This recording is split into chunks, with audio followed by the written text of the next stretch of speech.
आणि नागरी पुरवठा मंत्री धनंजय मुंडे यांचा मंत्रिपदाचा राजीनामा स्वीकारून राज्यपालांकडे पाठवल्याची मुख्यमंत्री देवेंद्र फडणवीस यांची माहिती. औरंगजेबाच्या समर्थनार्थ वक्तव्य केल्याप्रकरणी समाजवादी पक्षाचे नेते अबू आझमी यांच्या विरोधात शिवसेनेचे खासदार नरेश म्हस्के यांच्या तक्रारीनंतर FIR दाखल.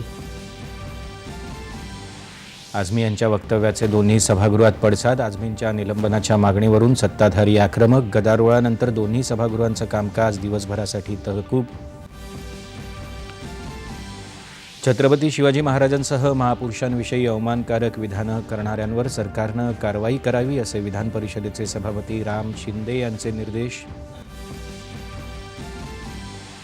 सर्व स्तरातल्या तीव्र प्रतिक्रियेनंतर अबू आझमी यांनी औरंगजेबावरचं वक्तव्य घेतलं मागे.